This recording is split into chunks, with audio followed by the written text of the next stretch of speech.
স্বাগতম Bengali news live 24 চ্যানেলে।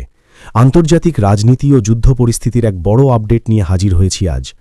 মুসলিম দেশগুলো যেন পারমাণবিক শক্তি অর্জন করতে না পারে এমনটাই চায় যুক্তরাষ্ট্র ও ইসরায়েল, এমন ধারণা অনেক বিশ্লেষকের। সেই কারণেই পাকিস্তানের পারমাণবিক শক্তি অর্জনও তারা সহজভাবে নেয়নি। অন্যদিকে ইরান গোপনে তাদের পারমাণবিক কর্মসূচি বাড়াচ্ছে, এই সন্দেহে দীর্ঘদিন ধরেই উদ্বিগ্ন পশ্চিমা দেশগুলো।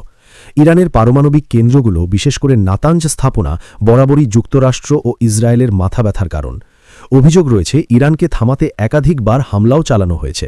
এমনকি সাম্প্রতিক উত্তেজনায়ও সরাসরি হামলা না করার কথা বলা হলেও ইসরায়েল নাকি ইরানের পারমাণবিক স্থাপনাকে লক্ষ্য করে আঘাত হানে। এর জবাবে ইরানের বিপ্লবী গার্ড বাহিনী IRGC দাবি করেছে তারা ইসরায়েলের দিমোনা অঞ্চলে অবস্থিত গুরুত্বপূর্ণ পারমাণবিক গবেষণা কেন্দ্র লক্ষ্য করে ক্ষেপণাস্ত্র হামলা চালিয়েছে। তাদের দাবি এতে ব্যাপক ক্ষয়ক্ষতি হয়েছে এবং বহু মানুষের প্রাণহানি ঘটেছে। তবে ইসরায়েলের পক্ষ থেকে এত বড় ক্ষতির কথা নিশ্চিত করা হয়নি।